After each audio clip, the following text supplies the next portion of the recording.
Water, the source of all life. But beneath its calm surface lies one of humanity's most primal fears. It was a dark, freezing winter night. Sarah and her friends had decided to take a midnight walk to the frozen lake outside the city. Moonlight created a silver shimmer on the ice surface, mesmerizing but deceptively beautiful. "I wonder how thick the ice is," Sarah asked, listening to the crunching sounds beneath her boots. Her friends laughed, telling her she was being overly anxious, but that uncomfortable feeling inside Sarah wouldn't go away. The first cracking sound was like nature's death knell, very brief, sharp. Sarah's heart stopped. Then came the second sound, longer, deeper, and suddenly, crack! The world disappeared beneath Sarah's feet. As ice chunks swirled around her, her body first froze in shock. The cold water felt like 1,000 icy needles attacking her lungs. Her body reflexively tried to breathe, but only swallowed freezing water. When panic set in, oxygen levels in Sarah's brain began dropping rapidly. As her arms flailed helplessly in the water, red spots began appearing before her eyes. Her lungs burned, her heart pounded frantically. With every attempt to breathe, more ice-cold water filled her lungs. Underwater, Sarah tried to look up. The ice sheet was now like a trapped glass ceiling above her. As moonlight filtered through in a blurry glow, her fingernails scraping against the ice's underside created a horrifying, scratching sound. As her body temperature dropped rapidly, her muscles began cramping. The pulse in her head thundered like a storm in her ears. As her vision darkened, a strange calm began in the depths of her mind, death's cold embrace. Sarah's final moments passed floating motionless underwater. With her lungs filled with water, the last thoughts in her brain were her mother's voice, calling her for dinner. If these stories are sending chills down your spine, smash that like button and subscribe for more terrifying true tales. Trust me, you won't want to miss what's coming next. Marcus had taken on the restoration job of an old house. This house had been empty for years, and groundwater had invaded the basement. But money was money, and Marcus couldn't refuse this job. That night, working alone, he went downstairs to check the water pump in the basement. The wooden stairs creaked ominously with every step. The basement was filled with dark water, murky, stagnant water up to knee level. Marcus climbed an old metal ladder to reach the water pump, but the ladder had rotted from years of corrosion. Suddenly, the metal piece broke off in his hand, and Marcus fell into the water. At first, there was confusion. Then he made a horrifying realization. His feet couldn't touch the bottom. This basement was much deeper than he thought, and the water had been sitting here for years, rotting and putrid. As he tried to surface, something pulled at his leg. Looking down in panic, he realized old metal pipes and debris were trapping him. The more he tried to swim up for air, the more the metal pieces squeezed his body. This water contained years of accumulated bacteria and microorganisms. When Marcus began swallowing water, he tasted something metallic and rotten in his mouth. His stomach reflexes kicked in. He began vomiting, but vomiting underwater caused even more water to enter his lungs. His body began showing signs of oxygen deprivation. His fingers started going numb. His vision narrowed. His heart beat irregularly. Pressure in his brain increased.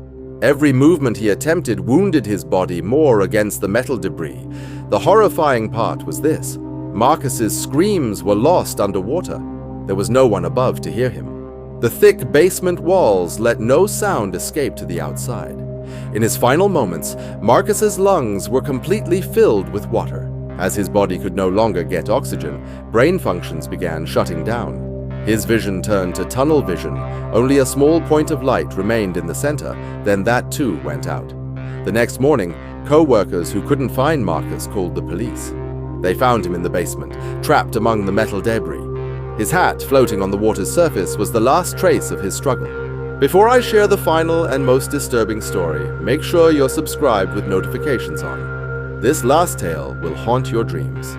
It was supposed to be the perfect summer evening.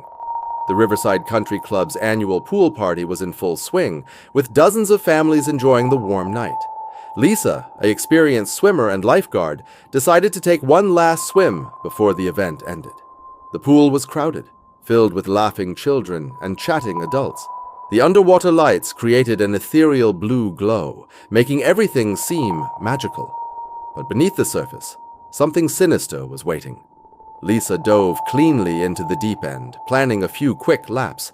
The water felt perfect against her skin. But as she swam toward the pool's drain at the bottom, she noticed something wasn't right. The suction felt stronger than usual. At first, she thought nothing of it. Pool drains always had some pull, but as she tried to swim away, she realized with growing horror that she couldn't. Her long hair had somehow gotten tangled in the drain's grating, and the powerful suction was holding her down like an iron fist. Panic exploded through her body. She pulled desperately at her hair, but the suction was too strong. Every movement seemed to tangle her deeper. Above her, the party continued, people laughing, music playing, completely unaware of the life and death struggle happening just 15 feet below. Lisa's lungs began burning as her oxygen ran out. She clawed at the drain, her fingernails scraping against the metal grating. The suction pulled at her scalp so hard it felt like her hair was being ripped from her skull. Blood began seeping from where strands had been torn away. She tried to scream, but underwater screams are just streams of precious air bubbles rising to the surface. Her vision started to blur as carbon dioxide built up in her bloodstream. The cheerful sounds from above became muffled and distant, like voices from another world. Lisa's body began the drowning process. Her throat involuntarily tried to breathe, causing water to flood her larynx. The cold, chlorinated water burned her airways like liquid fire. Her diaphragm spasmed uncontrollably as her body fought against the water invasion. The worst part was the isolation. Surrounded by dozens of people, yet completely alone in her terror. Her desperate movements at the bottom of the pool looked like normal swimming to anyone glancing down. The underwater lights that had seemed so beautiful now felt like spotlights illuminating her tomb. As her brain began shutting down from lack of oxygen, Lisa's movements became weaker. Her heart rate slowed dramatically. The ringing in her ears grew louder, drowning out even the muffled sounds from above. Her last coherent thought was wondering if anyone would notice she was missing. It wasn't until 20 minutes later that her husband realized Lisa hadn't come back from her swim. The discovery of her body, still trapped at the bottom of the pool, sent the entire party into chaos. The mechanical failure in the drain system had created a suction force 3 times stronger than normal. A hidden death trap in plain sight. The investigation revealed that Lisa had fought for nearly 8 minutes before losing consciousness. 8 minutes of pure terror while a party continued just above her head. These stories remind us of the terrifying reality hidden beneath water's apparent innocence. Drowning isn't just lungs filling with water. It's the body's desperate fight for oxygen, the brain slowly shutting down, and that horrible loneliness felt in the final breath. If these tales made your skin crawl, don't forget to hit that subscribe button and ring the notification bell. Share your thoughts in the comments below. Have you ever had a close call with water? I'll see you in the next spine-chilling story. Until then, stay safe and stay away from dark waters.